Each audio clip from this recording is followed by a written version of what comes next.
Hi, namaste. Welcome to this workshop video focused all about headstand safety, getting into headstand, and pretty much everything you need to know to get into headstand for the first time, or if you already have a headstand practice, to refine it.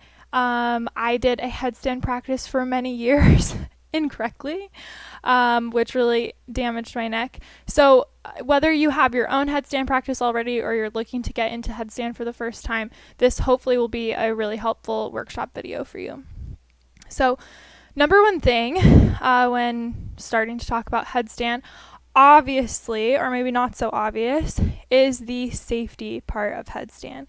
So headstand is, I would say, one of the most, if not the most, potentially dangerous yoga postures. This is just due to the very fragile vertebrae in the neck and the fact that we're really putting almost our entire body weight on that vertebrae in the neck and the head. If we're not doing headstand correctly or with the best alignment, if we have weird alignment going on or we're doing something kind of funky, it can really put a lot of weight into the neck in a really not great way, where it can actually cause some damage. The tissue there is just so sensitive, and so basically the reason I'm saying this is because, so number one, if you already have a headstand practice or are looking to start one, it's just good to have that awareness of potential risks.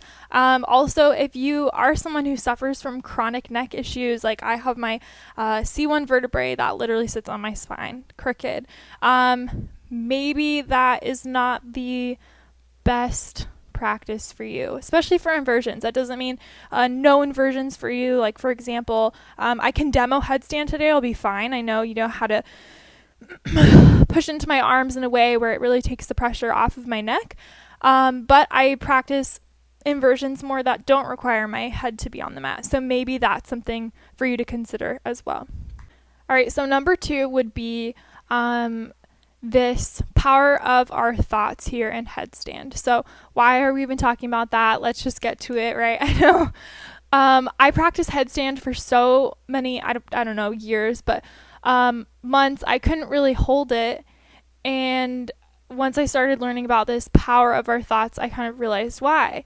Even in meditation, when I was trying to imagine myself going into headstand, even in my imagination, I kept falling out of headstand. So you might not even know, any beliefs that you have about headstand yet, especially if you haven't started it.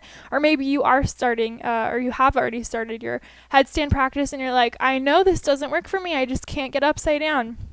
And that's obviously a limiting thought. And we hold beliefs about literally everything in our lives we might not know. And we're going to do a really simple meditation here to, well, first an experiment and then a meditation to, first of all, see that we do hold beliefs about everything, and then also that the power of our thoughts can affect literally our body, our performance, our physical performance in postures, in sports, in literally everything. But obviously we're applying that to headstand today.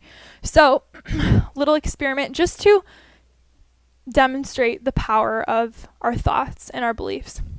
What we're going to do, go ahead and find a comfortable seat. Doesn't matter where. Actually, you can stand up. Doesn't matter how you do this, sitting, standing, whatever. What we're going to do is we're going to get both hands together like this, our little yoga gun.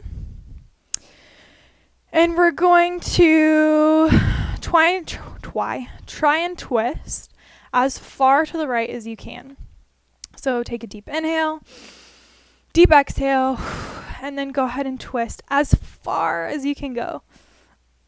And once you're as far as you can go, really notice where you are. So maybe what you're pointing at here, noticing how far you are, noticing how it feels in your body, and then gently come back to center, release the hands, close down the eyes. So what we're going to do here with the eyes closed is we're going to imagine that we're in this same position that we were just in with the hands up in that yoga gun position here. Without actually doing it, eyes are closed, our body's still. Imagining that you are seeing your hands raise up to that position in front of you. And then you start to turn to the right once again. You're feeling it in your body, the turn. It feels easy. Turning past that point more than double to where you just passed. So really passing that point that you were at originally. And then gently coming back through to center in the mind. Take in deep inhale, deep exhale. One more time, imagining the hands coming back up to center. Almost like a game, like, oh, how far can I go? This time you start to turn, just imagining yourself, visualizing, feeling yourself turning. This time all the way around to center. It feels easy, it feels light. It's like just a game, like when you were a little kid. And then slowly wrapping all the way back around in your mind's eye, feeling it, lowering the hands down. And then one last time, seeing how far you can go. How many times can you spin around, actually, just in this visualization? Hands come up in the mind's eye, twisting all the way around. Feeling it, feeling how far you can go. Twisting once, maybe twice, full circles, like an owl. Super easy, super fun, coming all the way back to center, in the mind's eye, and then blinking the eyes open. Now, we're actually going to do this one more time. So inhaling, arms come up overhead, nice and tall, and then we start to go to the right. How far did you just go? So I wasn't really doing that meditation because I was leading it. A little bit I was. But I'm about 15%. No, I don't know if 15. I'm definitely farther than I was before. Hopefully you're farther than you were. Some people say, okay, I'm 10% more into the twist, 15%. Some people it's like halfway. And the first time I felt like I was about to break in half. And the second time I felt so comfortable. So that's just a super simple example of, I bet you didn't even have conscious thoughts of how far can I turn to the right? But we still have these limiting beliefs about everything. And so number one that I wanted to do with this workshop is kind of getting over that roadblock in the mind before we even start with the physical asana part of it, because that is something that blocks a lot of us, right? And so what we're going to do is we're going to once again close down the eyes. We're going to do a super short little meditation about getting into headstand and how easy it feels, how right it feels in the body. And we're just going to visualize feeling the body and really focusing on the sensation of this, obviously imagined sensation, but this sensation of being upside down, being strong upside down and comfortable. And breathing, right? Sometimes even when I do the visualization of going inverting in any way, my breath tightens up and it's like I'm not even inverted. So obviously when I get to that real inversion, I'm gonna, right? So go ahead and close down the eyes.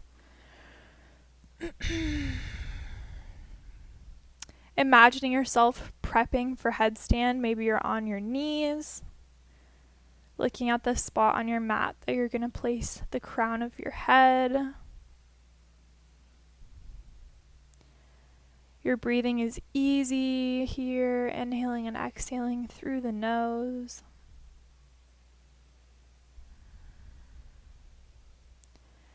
And then when you're ready, you place the crown of the head on the mat, the forearms nice and strong in the mat as well. Then you start to bring the hips up, walking the feet in, feeling nice and strong, bringing one knee in and then the other, and then lifting up. And as you start to go up, Noticing, first of all, what the mind wants to do. Did you just visualize yourself falling out? Did you stay in? And then once you're up, feeling yourself like steel, rooted down into the earth, nice and strong. Nothing can tip you over. Wind comes by, a person comes by to knock you over, and they push your leg, and literally you do not move at all. You are suctioned, sticky, stuck, steel into the ground, nice and strong. Complete control. Notice the breath. If it feels sticky, inhaling and exhaling a little bit deeper. You are strong, you are sturdy. And then when you're ready, on your own time, because you have complete control here of your physical body, you slowly come down and rest in child's pose. And then when you're ready, blink the eyes open. And then we'll start to move into the physical part of the practice. So actually moving into the physical safety and alignment part of headstand. I do recommend doing this against a wall. I tried to change things around in my apartment to film next to a wall. It didn't really work out, but I do absolutely 1,000,000%, especially if this is your first time doing headstand ever, do this against a wall. All right. So we are going to actually start in mountain pose. So go ahead and make your way to mountain pose. No rush getting there.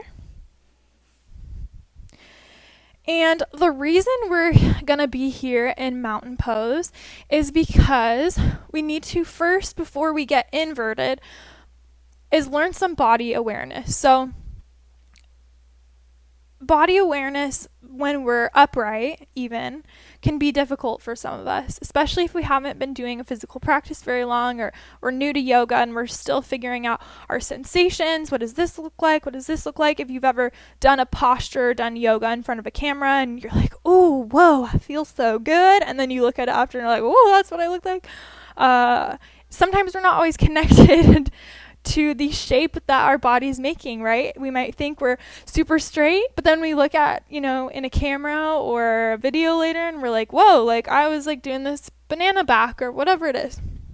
So the reason that we care about this is because if we have this awareness when we're not inverted, when we're not upside down, when we're upright like this, it makes it so much more plausible for us to have this awareness when we're upside down and everything is woo. When we go upside down and we get inverted, our world literally turns upside down. So it can get really disorienting. So when we're upside down and we're thinking, what's going on with my pelvis? What's going on with my legs? We want to know how that feels in an upright position. So then we can say, okay, I feel like maybe a really common tendency in headstand is this banana back. Any kind of inversion, actually. You might have heard of that term used in handstands a lot. It's when people are, arms up overhead like this, and they're doing this anterior pelvic tilt, so forward pelvic tilt. It creates this arch in the back, and it's not very strong. So if you imagine this that's maybe a little better, right? Maybe a little more sturdy. Actually, not maybe, for sure. It's more sturdy. And that's the same thing that we're going to focus on in headstand. Right, so go ahead and find a mountain pose. So feet are about hips width distance apart. And then just noticing what the body does here. I personally have a really common tendency to have this forward tilt in my hips, my pelvis, kind of dumping forward, creates a funky curve in the low back. If I carry this with me into headstand, because this is a common tendency for me, why wouldn't I do it when I'm inverted, right? Especially if I don't have body awareness, that's going to create a lot of instability. So what we're going to do is, first of all, noticing what's going on in the body, especially around the pelvis. Do you have a certain pelvic tilt here? And then once you take a moment to notice, go ahead and ground down through the feet here. We're going to find some buoyancy in the knees and the pelvis.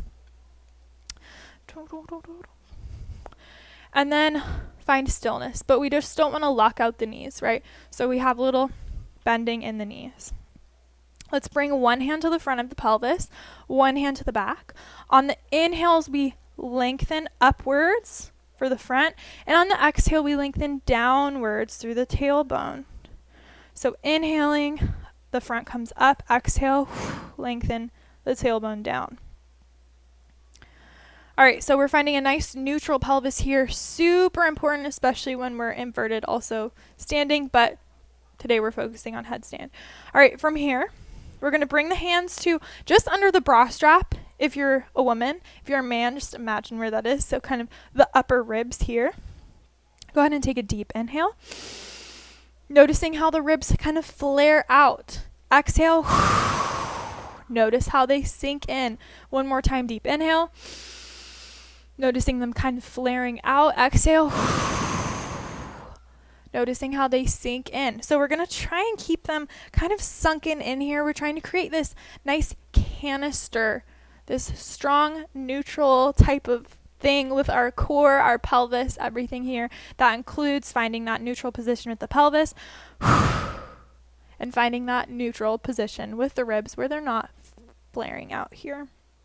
From here, we're going to inhale, shoulders come up and back, kind of pinching the shoulder blades together and bringing them down, palms facing forward, classic mountain pose. We're going to imagine there's a string at the top of the head pulling us nice and tall. As you do that, it's common for the heart to go up. What's going on with the ribs here? My ribs just flared out. So can you get tall through the crown of the head while also keeping that strong canister? And then from here, go ahead and reach the back of the skull towards behind you, kind of like you're going for double chin look. And then noticing what's going on with the body. Feels kind of weird. But we're very neutral, we're very strong, we're very engaged here. And then go ahead and relax. So I know that's kind of a different exercise to do, but it's definitely something to be aware of. And I would even encourage you, if you're going to make headstand practice a part of your daily or weekly yoga practice, to, before you even get into it, maybe in the day, notice, stand in that mountain pose, notice, okay, what's going on with my body? Make those little corrections. And then once you go into headstand, you might be able to notice more kind of where it's going wrong. So if you're like, oh my God, I can't balance. Well, maybe your pelvis is tilted forward and you have this huge arch in your back, and that's really throwing off the balance. And then just also on that note, I do encourage, especially if you are new to headstand practice, film yourself. And that way you can see those tendencies. And because we just went over all these little things in mountain pose, you'll actually be able to point them out, say, okay, this huge arch in my back, maybe that was because of my pelvis tilting forward or my ribs flaring out, yada, yada, yada. All right, next step is learning how to, first of all, find alignment in our hands and our head, and then also learn how to engage the neck. So, first of all, when it comes to engaging the neck, that's kind of something we don't really think about very often, especially in yoga. I don't even know what other thing this would apply to in yoga. But maybe similar to what we just did in mountain pose, where we're bringing that invisible string up on the crown of the head. But what we want to do is engage through the neck by almost imagining we're like a dog. When it hears the word treat or walk, it goes. So kind of that perky.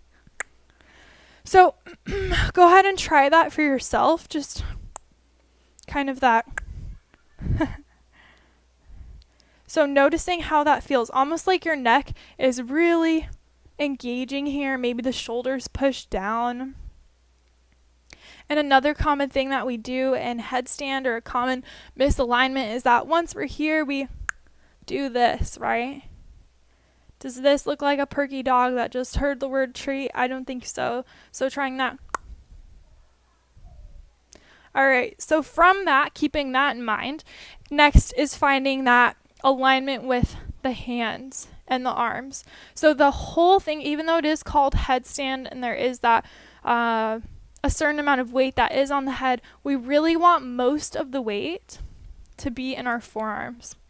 We don't want to be dumping into the head. Like I said, it's really delicate vertebrae in the neck, and it can just be messed up in headstand if we're going crazy and dumping. So we want to really engage through the forearms here. The ideal position for this posture, first of all, options for the hands. You can interlace the fingers like this. Personally, I like going like this, right? Like I'm holding a little baby bird.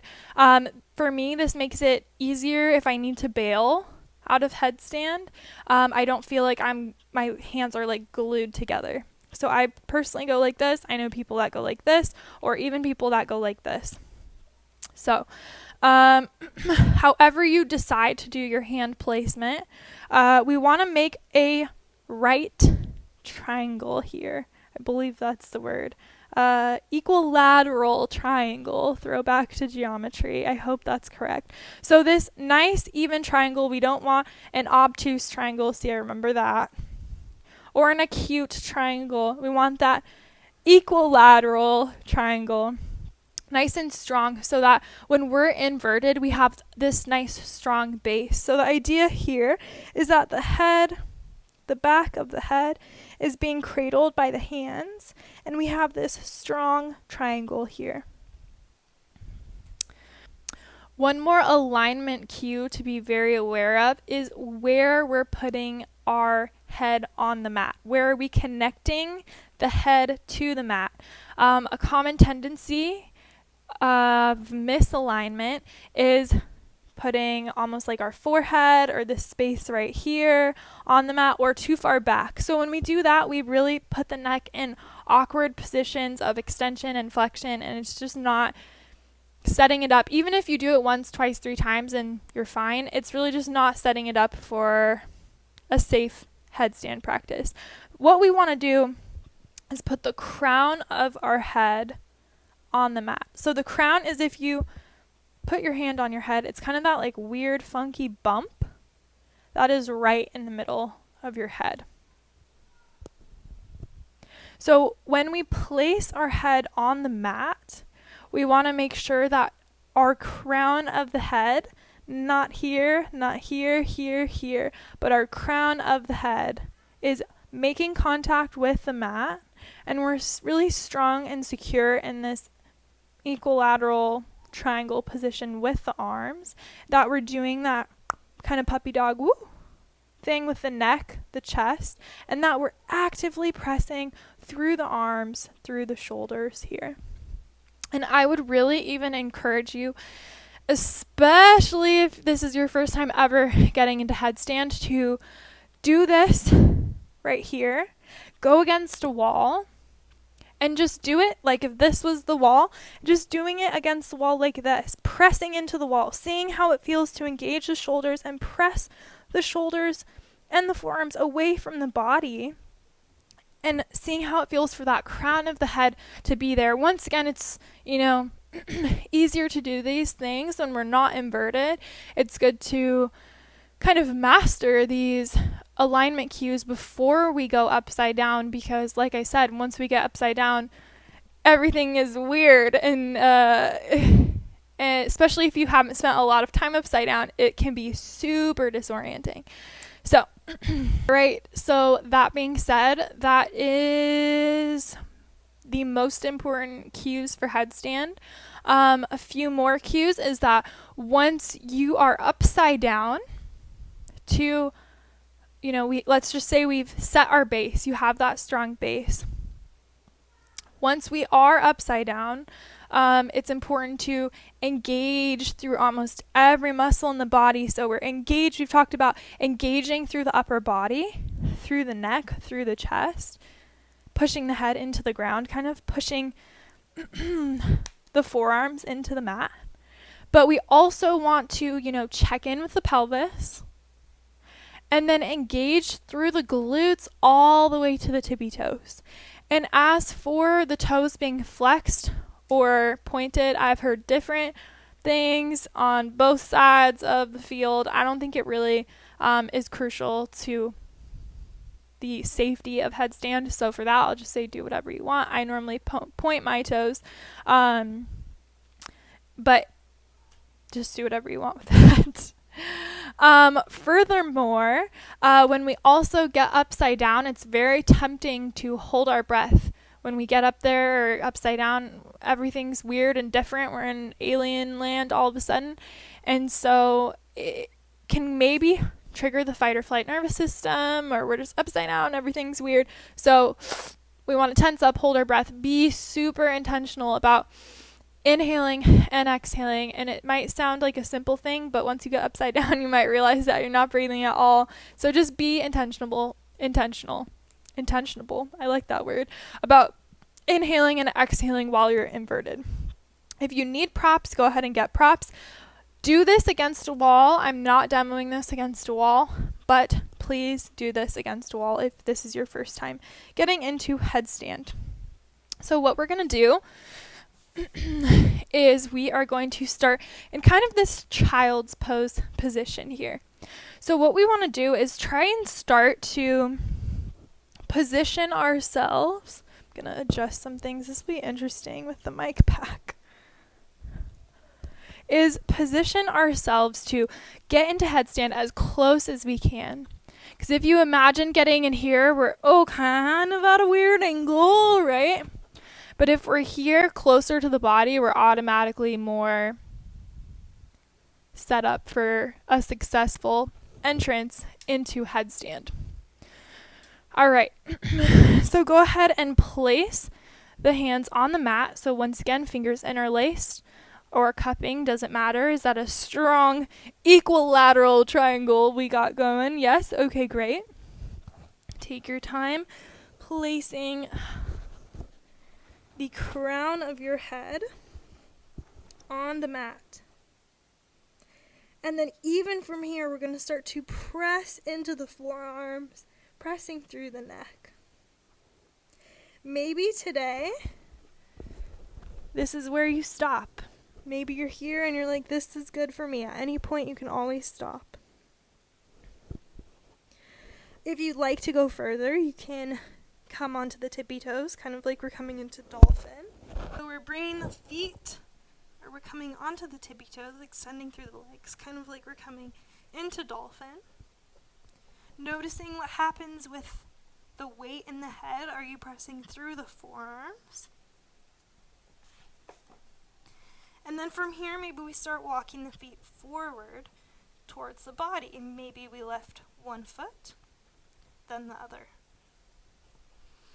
When you're ready, come all the way back down, child's pose, for just a moment.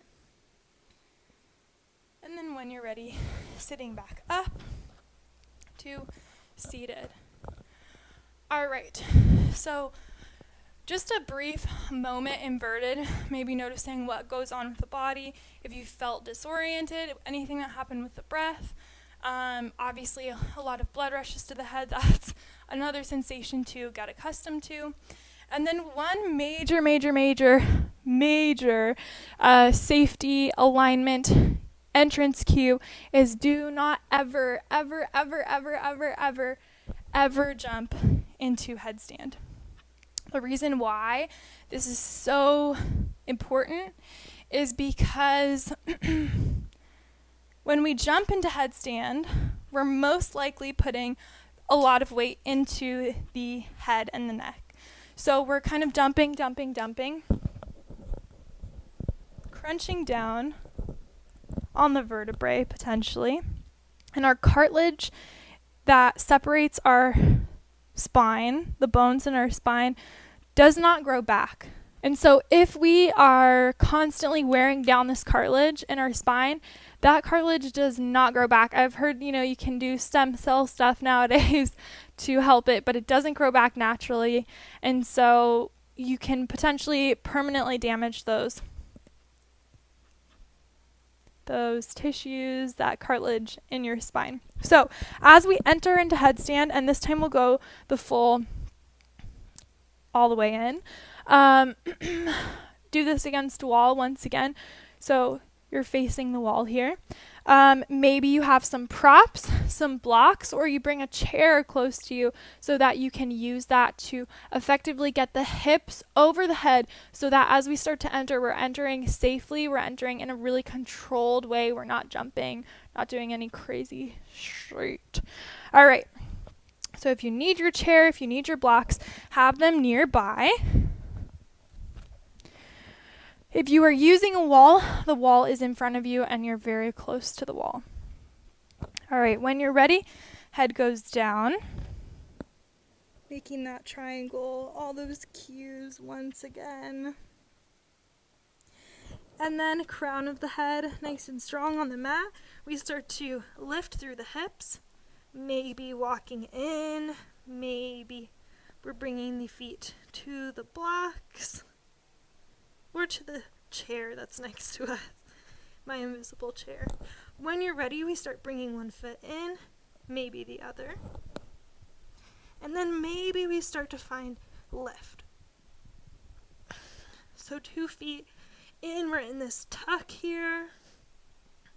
Nice and strong. Maybe we stay here. Maybe we start to lift one leg. And then maybe the other.